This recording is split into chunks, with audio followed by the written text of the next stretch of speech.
Bien-aimé dans le Seigneur, que Dieu te bénisse au nom de Jésus-Christ. Je suis ton bien-aimé, le frère Steve, serviteur de la parole. Je voudrais t'entretenir aujourd'hui sur quelque chose de très important. Je voulais parler du péché. Puisqu'il y a beaucoup de gens qui ne comprennent pas encore ou qui ne voient pas la gravité, avec les yeux de l'esprit, la gravité du péché, je vais essayer de le présenter beaucoup plus sur l'angle des conséquences. C'est quoi le péché? La Bible dit dans le livre de 1 Jean que le péché est la transgression de la loi. Lorsque nous rentrons dans la Genèse, puisqu'il faut rentrer dans la Genèse pour comprendre ce problème, on nous dit qu'il y a eu 3 acteurs pour que le péché ait lieu. Premièrement, il y a Dieu qui donne la parole. Deuxièmement, il y a le diable qui entre et qui inspire le péché en donnant à l'homme une proposition qui est contraire au commandement du Seigneur. Et il y a troisièmement l'homme, puisque l'homme est acteur de son propre changement. Et il y a l'homme qui, placé face à ces deux directions, doit faire le choix, exerçant son libre arbitre. Et l'histoire, nous la connaissons par la suite. Malheureusement, l'homme a fait le mauvais choix.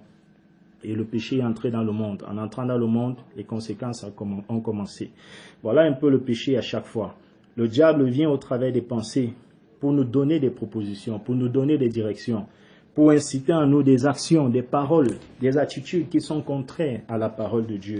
Mais Dieu nous tient responsables de nos décisions parce qu'il t'a donné, toi et moi, la liberté et la capacité de choisir. C'est toi et moi qui façonnons notre devenir à travers les choix et les décisions que nous faisons dans le présent. Je vais passer là-dessus. La conséquence donc qu'il y a eu, c'est que le péché étant entré dans le monde, la première des choses qui s'est produite, c'est que la parole, Dieu, au travers de sa parole, a placé l'homme dans une position de domination. Cela se remarque, premièrement, par le fait que l'homme avait la domination sur son être d'abord. Il avait la domination sur la faune, puisque c'est lui qui a donné le nom à chaque animal, et chaque animal était soumis à l'homme. Il avait la domination sur les éléments, tout était en parfaite harmonie. Il y avait une cohésion au niveau de la première famille, c'est-à-dire Adam et Ève. Jusqu'à ce que le péché arrive, tout était bien, jusqu'à ce que l'homme désobéisse, et c'est là que les problèmes ont commencé. La première conséquence du péché, c'est que l'homme est dans un état normal, lorsque l'esprit domine l'âme et le corps. Mais maintenant, lorsqu'à cause des sollicitations du péché, nous cédons au désir de la chair, nous faisons en sorte que ce soit le corps qui prenne le dessus sur l'esprit. Je n'ai pas le temps d'approfondir, je vais survoler cet aspect des choses. Le corps prend la domination sur l'esprit et à partir de là, nous commençons à vivre avec le corps comme étant notre maître. Nous n'avons pas la force de résister aux pulsions de la chair. Nous n'avons pas la force de résister aux sollicitations de la chair et nous commençons à produire ce que la Bible appelle les œuvres de la chair. Un dérèglement sexuel. Des attitudes, des paroles, toutes ces choses que nous pouvons lire dans la parole. La cause première de pareil comportement, c'est simplement que la personne n'est plus dans une position normale, c'est son corps qui dirige sa vie, c'est son corps qui domine son être. La Bible t'appelle une personne charnelle. Pour ceux qui sont enfants de Dieu, qui sont encore dans cette situation, la parole de Dieu vous donne le nom de chrétien charnel. Un chrétien dominé encore par les pulsions du corps. Tu n'as pas encore remporté la victoire à ce niveau. Maintenant, il y a ceux qui sont dominés par leur âme. L'âme a 3 fonctions. Il y a l'intellect, il y a la volonté et il y a les sentiments. Dans les sentiments, on a les affections et les émotions. On a la volonté et on a dans la pensée, dans l'intellect, il y a la pensée et l'intelligence. Il y en a qui ont un dérèglement au niveau des sentiments. Ils ont des sentiments désordonnés. Amoureux de X aujourd'hui, amoureux de Y demain. Attachés à Z, attachés à W de l'autre côté. Tu as un désordre dans la partie de ton âme qu'on appelle les sentiments. Il y a ceux qui ont un problème au niveau de leur volonté. La volonté normale est malléable. Elle n'est ni trop forte ni trop faible. Mais il y a des gens qui sont rigides dans leurs actions. Lorsqu'ils ont décidé, il n'y a pas moyen de les empêcher de faire autrement. Et il y a par contre d'autres qui sont faibles dans leur volonté. Ce sont ceux qui passent le temps à avoir d'éternels bons désirs, d'éternelles bonnes intentions sans pouvoir jamais les traduire en action parce qu'ils n'ont pas une volonté forte pour traduire leurs désirs en action. Il y a maintenant ceux qui sont dominés par leur intelligence. Les femmes font généralement le reproche aux hommes qu'ils aiment avec la tête, qui font tout avec la tête. C'est une vie qui est sous la domination de l'âme. Ce n'est pas un état normal des choses. Voilà ce que le péché crée premièrement. La Bible appelle ce genre de personnes les hommes naturels ou alors un être psychique. La norme des choses, c'est que l'homme soit conduit par son esprit qui lui-même est connecté au Saint-Esprit. Et à partir de cette connexion, il reçoit les influences du Saint-Esprit dans son esprit. Il reçoit l'illumination de l'Esprit de Dieu dans son esprit pour pouvoir communiquer les oracles de Dieu, pour pouvoir, à travers les influences, recevoir la force d'assujettir son corps et son âme. L'apôtre Paul a dit que je traite durement mon corps, je le tiens assujetti. Il proclamait par là que le corps ne devrait pas être maître, le corps doit être un serviteur. Le corps doit nous servir, nous devons l'assujettir et le dominer. Donc la première conséquence, c'est que l'homme a perdu la domination d'abord sur lui-même. Voilà pourquoi beaucoup de nous avons des problèmes de maîtrise de soi et des autres. C'est là la première conséquence. Et tout homme qui ne dépend pas encore de l'Esprit de Dieu vit sous cette domination. Voilà pourquoi parfois tu veux faire le bien, mais tu te retrouves à faire le mal. C'est une conséquence du péché. C'est une conséquence du péché, bien-aimé. La deuxième conséquence, c'est au niveau du rapport entre les hommes eux-mêmes. Le péché a entraîné un manque de cohésion au niveau de la structure sociale de l'homme. Regardez, bien-aimés, tous ces combats dans les lieux de service, tous ces combats dans les familles, toutes ces divisions dans les familles, toutes ces choses mauvaises dans la société, tous ces meurtres, tous ces vols, toutes ces agressions, ce ne sont rien d'autre que les manifestations du péché. Des choses qui n'existaient pas au départ, mais qui, depuis que le premier péché a été commis, sont en train de s'amplifier au fil des générations. Et nous sommes en train d'atteindre le point culminant du mal, puisque nous sommes à la fin des temps. Nous allons de plus en plus voir des choses terribles, parce que l'homme va atteindre le summum de la dépravation humaine. C'est le péché qui en est la cause. C'est le péché qui divise ta famille. Si les gens ne s'entendent pas, c'est le péché. Si les gens se haïssent, s'il y a de la jalousie, s'il y a de l'envie dans ton foyer, dans ton lieu de service et toutes ces choses, c'est ça le péché. C'est ça la conséquence du péché. Une autre conséquence du péché, c'est la perte de la domination au niveau de la création. Il était question que les animaux nous soient soumis. Mais depuis que l'homme a désobéi, les animaux, du moins certains, sont une terreur pour nous. La grâce que nous avons, c'est que nous avons l'intelligence pour les dompter, mais de façon naturelle, ils ne nous sont plus soumis. Nous les soumettons aux moyens d'artifice à travers l'intelligence. Ils ne nous sont plus naturellement soumis. Personne ne peut aller dans la forêt rencontrer un lion et ne pas sentir son cœur battre à l'intérieur. Ou rencontrer un buffle et ne pas sentir son cœur battre à l'intérieur. Or, au départ, la volonté du Père, c'était d'assujettir toutes ces choses. Le péché a créé un dysfonctionnement au niveau de notre rapport avec la faune. Ça, c'est un autre élément. L'autre élément que nous pouvons encore citer, c'est le dysfonctionnement dans notre relation avec la nature elle-même. Toutes ces catastrophes naturelles qui surviennent, la Bible démontre que ça a un lien direct avec les mauvaises actions des hommes. Et il y a des catastrophes naturelles qui, je le crois, peuvent survenir de façon naturelle.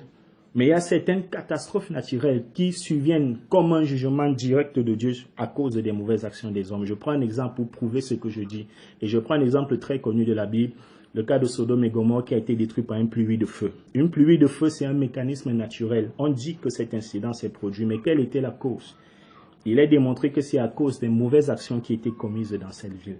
Donc il y a certaines situations, il y a certains tremblements de terre, il y a certains tsunamis, il y a certains cataclysmes volcaniques, il y a certaines inondations qui surviennent, il y a certaines sécheresses qui surviennent dans certaines régions, dans certains pays, comme conséquence directe, comme un jugement de Dieu en rapport avec les mauvaises actions, en rapport avec les actions pécheresses des hommes qui composent cette localité ou qui composent cette région. Le péché crée un dysfonctionnement, une perte d'harmonie avec la nature. Le péché est en train actuellement de pousser les hommes à agresser la nature, à détruire la nature. La Bible dit que la création elle-même souffre des conséquences du péché.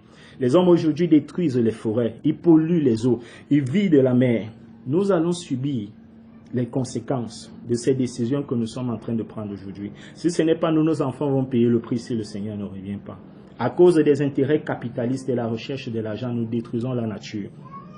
Nous allons en subir les conséquences. C'est cela le péché, bien-aimé. Une autre conséquence du péché, le péché ouvre les portes aux mauvais esprits. Lorsque l'homme a désobéi, il a donné accès à Satan dans ce monde. Le diable est descendu, il a assujetti des territoires. Aujourd'hui, on parle des esprits des eaux. Ça veut dire qu'ils résident, ils ont fait établi comme lieu de résidence les eaux. On parle des esprits des montagnes. Ça veut dire que eux, leur maison, c'est dans la montagne.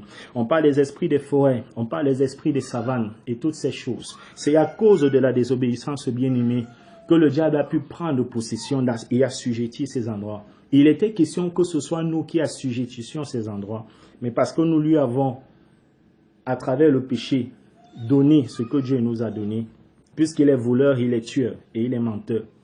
Il a pris avec ruse, en nous induisant en erreur, mais nous avons cédé par un choix volontaire. Il a donc pris ce que Dieu nous a donné, et aujourd'hui c'est lui qui a assujetti. Il y a des montagnes bien aimées où tu ne peux pas monter sans l'accord des esprits. Et il y a des moments où dans les fleuves, tu ne peux pas plonger sans l'accord des esprits. Ce que Dieu nous a donné n'est plus pour nous, c'est déjà pour eux. À cause de notre désobéissance, à cause des conséquences du péché. Une autre conséquence du péché à travers l'invasion des mauvais esprits dans les vies, c'est que le diable entre même dans ta vie et il bloque. Comme il s'oppose à ton succès, il s'oppose à ton bonheur, il crée du désordre entre les hommes, il crée du désordre dans ta maison et toutes ces choses. Il attaque ta santé, il attaque tes domaines, il attaque tes enfants, il détruit. Son rôle c'est de voler, tuer et détruire, bien-aimé. Il fait tout ce travail parce que les portes sont ouvertes. Il y a des délivrances qui sont opérées dans les églises. Bien aimé, il y a une dimension de la délivrance qui s'opère non pas seulement par la prière, mais par la parole. Il y a des gens qui n'ont pas besoin de prière pour être délivrés, ils ont besoin de repentance. Si le diable travaille dans ta vie à cause du péché, le meilleur moyen de le chasser, c'est de te repentir sincèrement de ces péchés-là. Sinon, on va t'imposer les mains, verser de l'onction tous les jours. Tu vas tomber chaque jour de lundi à vendredi sans jamais voir de solution permanente. Le pasteur va même s'épuiser de prier pour toi. Ton problème, bien-aimé, c'est que tu dois te repentir. Donc le péché ouvre les portes à l'ennemi. Une conséquence du péché qui est plus grave encore, c'est que la Bible dit que le péché traverse les générations. Dans le livre d'Exode, chapitre 20, verset 5 à 6, je crois, il est dit que Dieu punit l'iniquité des parents sur les enfants. Il y a des enfants de Dieu qui mènent une vie sainte et correcte vis-à-vis de Dieu, mais qui, à cause de la désobéissance de leurs parents, à cause des péchés qui ont été commis par leurs ancêtres, subissent des choses inexplicables dans leur vie. C'est à ce niveau que la délivrance par le moyen de la prière pour s'opérer. Parce que lui-même, il ne fait rien de mal, mais il subit à cause de ce que les autres ont fait, à cause de ses ascendants. Donc la délivrance véritable s'accompagne de la parole et de la prière, selon les cas, sous la direction du Saint-Esprit. C'est un tort de maximiser sur la prière ou c'est un tort de maximiser sur la parole. La parole et l'esprit, la parole et la prière doivent marcher ensemble. Et il y a donc des gens comme ça qui subissent à cause des malédictions générées par les actions de leurs ancêtres. Il y a, à cause des décrets, des alliances établies par leurs ancêtres, puisqu'ils sont de cette lignée, ils subissent ces choses. Je sais que cette doctrine est contestée dans certaines assemblées. Bien-aimés, nous ne sommes pas là pour faire des débats ou des polémiques. Je présente un fait, je le prouve par la parole. La Bible dit dans Exode 20, chapitres 5 et 6, je crois que Dieu punit l'iniquité des parents sur les enfants jusqu'à la 3e, 4e génération. C'est écrit, on ne peut pas le modifier. Qu'on le croit ou pas, qu'on le veuille ou pas, on subit au plan spirituel et cela se matérialise par des effets physiques que nous voyons et que nous expérimentons, ce que nos ancêtres avant nous ont fait. Mais par la grâce de Dieu, à travers l'œuvre de Christ, nous pouvons briser ces malédictions, nous pouvons remettre les choses dans l'ordre. Je prouve encore cela par la Bible. La Bible dit toujours dans le même passage que « Mais Dieu fait grâce jusqu'à 1000 générations pour ceux qui le craignent ». Je prouve donc que ce que je dis est vrai. Lorsque nous voyons dans la vie de Jacob, tout le monde qui lit la Bible observe que Jacob n'était pas très sérieux. Mais Jacob bénéficiait des grâces dans sa vie à cause de la qualité de la relation avec Dieu qu'avaient son grand-père et son père. Il y a des gens qui font le mal, qui n'ont rien à faire de Dieu, mais qui réussissent dans leur vie de façon correcte et propre. Eux-mêmes, ils pêchent. Mais parce qu'ils bénéficient d'un patrimoine spirituel positif, parce qu'ils bénéficient d'un héritage spirituel positif à cause de ce que leurs ascendants ont fait, ils ont servi Dieu. Alors ils voient des choses positives se réaliser dans leur vie. Je prouve encore ce que je dis. L'alliance dans laquelle nous, en cette année-ci, nous sommes établis en Christ. Dieu a envoyé Christ et nous sommes entrés dans cette alliance en Christ. Cela a commencé avec Abraham, bien-aimé. Dieu a dit qu'il fait grâce jusqu'à 1000 générations. Nous sommes descendants d'Abraham. Nous sommes les fils d'Abraham au moyen de la foi. Et nous entrons dans l'alliance que Dieu a faite avec Abraham lorsqu'il a dit que toutes les tribus de la terre seront bénies en ton nom. Nous sommes les Israélites spirituels. Ça veut dire que même nous, spirituellement, nous sommes connectés à Abraham. Donc nous bénéficions de cette alliance en vertu du fait qu'Abraham a servi le Seigneur 1000 générations. Voilà un peu, bien-aimé. Je voudrais donc t'interpeller, toi qui vis dans le péché. Je voudrais te dire que si tu observes bien dans ta vie actuelle, tu vas remarquer que beaucoup de choses que tu subis actuellement, ou ce que tu es aujourd'hui, ou ce que tu endures aujourd'hui, n'est rien d'autre que la conséquence de tes actions passées. Si tu observes bien ta vie, tu vas remarquer que l'homme que tu es aujourd'hui est l'homme que tu as consciemment ou inconsciemment décidé d'être par le passé. À travers les décisions que tu prenais, tu as décidé de ce que tu seras aujourd'hui. Et je vais te dire une chose.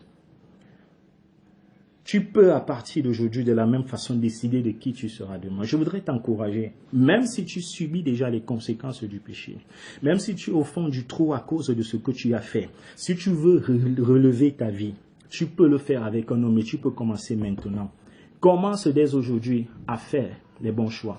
Commence dès aujourd'hui à prendre les bonnes décisions. En commençant dès maintenant, tu vas commencer à façonner ton avenir. Décide à partir d'aujourd'hui de l'homme que tu veux être demain. Décide à partir d'aujourd'hui de ce que tu veux réaliser demain. Et je vais te dire, la voie par excellence, puisque le péché n'est que destruction, puisque le péché ne te conduira que dans les regrets, puisque tôt ou tard les fruits du péché sont amers, la meilleure manière si tu veux être heureux sur la terre, c'est de t'éloigner du péché, bien-aimé. C'est de t'éloigner du péché. Il n'y a aucune assurance, il n'y a aucune sécurité pour celui qui vit dans le péché. Il y a toutes ces conséquences que j'ai essayé d'énumérer pour donner aux uns et aux autres de voir. Mais il y a une conséquence ultime et il y a une vérité de principe qui est vraie. C'est que tout ce que nous sémons, nous le récolterons d'abord dans cette vie. Et pire encore, au-delà de la mort de l'autre côté. Personne n'échappera à cette règle. Tôt ou tard, tu seras confronté aux conséquences de tes actions, que ce soit dans cette vie ou dans l'autre. Pense à tes actions. Le mal que tu fais, selon que je viens de l'expliquer, tu ne le fais pas rien qu'à toi-même. Tu le fais même à ton entourage. Bien-aimé, si tu voles de l'argent, tu vas en prison. Ce n'est pas toi seul qui souffre, c'est ta mère qui souffre avec toi. Ce sont tes enfants qui souffrent avec toi. Ils souffrent à cause d'un acte de péché que tu as commis. Si tu tombes malade aujourd'hui, tu as le sida. Tu mets en danger tous ceux qui t'entourent. Pense à tes actions, bien-aimé. Le péché te fait du mal à toi-même. Mais il ne fait pas du mal qu'à toi. Il fait du mal même à ceux qui t'entourent, d'une manière ou d'une autre. Que ce soit de façon directe ou indirecte, tu feras du mal sans le vouloir, même à ceux qui t'entourent. Et comme je l'ai dit, tu es en train d'établir un patrimoine spirituel négatif sur tes descendants. Ça va agir, que tu ne le veuilles pas. Bien-aimé, je t'exhorte à faire le bon choix. Je plaide avec toi, choisis la voie de l'obéissance. Choisis la voie de la rectitude. Choisis la voie de la justice. Choisis dès aujourd'hui de donner ta vie au Seigneur. Ou alors si tu es enfant de Dieu, choisis dès aujourd'hui de mettre en ordre tes voies et de vivre comme le Seigneur te le demande. De la même façon, celui qui décide de commencer à bien faire aujourd'hui, tu ne te fais pas du bien rien qu'à toi, bien-aimé. Tu fais du bien. Tu seras utilisé. Tes actions, ta décision personnelle de faire le bien va impacter positivement ceux qui t'entourent. Et c'est un patrimoine spirituel positif que tu es en train de bâtir dans la vie de tes enfants. Bien-aimé, le bien que tu fais aux gens dehors, même si toi-même, tu ne jouis pas des fruits de cela en ce moment, tes enfants vont jouir de ces fruits. Parce que rien ne se perd dans ce monde. Même si les gens ne sont pas reconnaissants, Dieu compte et il t'a s'il écrit cela dans un livre de souvenirs. Même si tu meurs sans jouir de ces choses, tes enfants jouiront de ces choses. Il nous est dit dans la parole que les anciens sont morts sans avoir vu l'accomplissement de leurs promesses. Mais nous, qui étions la venue du Messie, mais à cause de leur obéissance, nous, leurs descendants dans la foi, nous, fils d'Abraham, nous avons bénéficié de cet héritage à cause de leur obéissance. Tes enfants bénéficieront de cet héritage spirituel par ton obéissance à Dieu d'aujourd'hui. Obéis au Seigneur. Obéis au Seigneur, bien-aimé. Je voudrais exhorter mes bien-aimés serviteurs de Dieu et collègues. Le besoin principal de l'homme, ce n'est pas, arrêtons de nous attaquer aux besoins secondaires. Je voudrais plaider pour un retour à l'évangile. Le problème de l'homme, premièrement, est celui du péché. Le problème de l'homme, premièrement, est un problème spirituel. Donner la prospérité aux gens est une bonne chose, mais c'est un besoin secondaire. Donner la guérison aux gens est une bonne chose, mais c'est un besoin secondaire. Donner la délivrance aux hommes, c'est une bonne chose, mais c'est un besoin secondaire. Le premier problème auquel il faut s'attaquer, c'est le problème du péché. Et la solution qui est donnée, c'est l'évangile. La solution qui est donnée, c'est le Seigneur Jésus-Christ. Le plus grand problème d'un homme sur la terre, le plus grand problème de tout homme sur la terre, c'est le problème du péché. Et l'unique remède à cela, c'est le Seigneur Jésus-Christ. Bien aimé, j'ai connu des jeunes filles. Elles pleurent pour leur famille. Elles languissent de faire quelque chose pour leur pauvre mère qui croupit dans la pauvreté. Alors elles sont prêtes à aller se prostituer pour leur pauvre père qui croupit, pour leur petit frère, pour leur petite sœur. Et il y a beaucoup de filles que l'ennemi détruit de cette manière. Je voudrais te dire, toi qui m'entends, jeune fille, je voudrais te dire, toi qui m'entends, jeune homme, les besoins premiers de ta famille, ce n'est pas l'argent. Le premier problème de ta famille, ce n'est pas de te prostituer pour leur donner de l'argent. Jeune homme, le premier problème de ta famille, ce n'est pas d'aller voler ou de devenir un braqueur ou de corrompre, de choisir des voies de péché pour avoir de l'argent pour aider ta mère ou ton père. Non. Ce dont ta famille a besoin en priorité, c'est de l'évangile. Ce dont ta famille a besoin en priorité, c'est du Seigneur Jésus-Christ. Donne premièrement Jésus à ta famille et le reste viendra. C'est une promesse de Dieu. Cherchez premièrement le royaume et tout le reste vous sera donné par la suite. Parce que dans le Seigneur Jésus-Christ, il y a la santé. Dans le Seigneur Jésus-Christ, il y a le secret de la prospérité. Dans le Seigneur Jésus-Christ, il y a la puissance pour délivrer de la domination spirituelle négative. Dans le Seigneur Jésus-Christ, il y a la sainteté. Tu regardes que ta famille manque d'union, manque d'unité, elle est divisée. Le Seigneur Jésus-Christ est celui qui unit. Si tu veux voir la richesse revenir dans ta famille, si tu veux voir la santé revenir dans ta famille, si tu veux voir le succès revenir dans ta famille, si tu veux voir la prospérité, si tu veux voir l'unité revenir dans ta famille, commence à prêcher l'évangile aux membres de ta famille. Parce que la personne qui donne ces choses, c'est le Seigneur Jésus-Christ. Il les donne de façon sûre. Ne pars pas te vendre dans le péché, tu te feras du mal à toi-même. Tôt ou tard, tu réaliseras que tu te fais du mal à toi-même. Ne pars pas vendre ton corps, jeune fille. Tu te feras du mal à toi-même. N'emprunte pas des chemins tortueux. N'accepte pas des promotions canapées parce que tu as besoin de l'argent pour ton père, pour ta mère ou pour tes frères, étant l'aîné de ta famille ou la dernière. Non. Tu donnes Jésus à ta famille. Il travaillera à sa manière. Peut-être le Seigneur pour certains travaille lentement, mais il travaille de façon sûre. À la fin, la position dans laquelle on se trouve est toujours la meilleure. Tu n'as pas besoin de détruire ton corps. Tu n'as pas besoin de vendre ton corps. Donne Jésus à ta famille. C'est lui l'unique remède. Parce que le plus grand problème de ton père, le plus grand problème de ta mère, le plus grand problème de tes petits frères, le plus grand problème de tes petites sœurs, bien-aimés qui m'écoutent, c'est le péché. Ils auront tout cet argent. Ils auront tous ces millions. Ils auront toutes ces maisons. Ils auront la santé. Ils auront les vêtements. Ta famille aura un confort matériel. Mais à la fin, lorsqu'on meurt, est-ce qu'on va avec toutes ces choses? Tu verras que tu as peiné pour des choses secondaires. Plus tard, tu réaliseras qu'en fait, tu as fait quelque chose de bien, puisque c'est noble.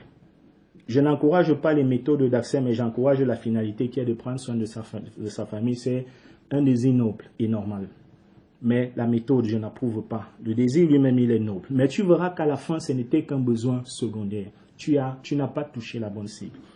Serviteur, la cible principale, c'est le péché dans les vies des hommes. C'est à quoi nous devons nous attaquer, c'est le péché dans les vies des hommes. Les messages doivent être prêchés de manière à déloger le péché dans les vies.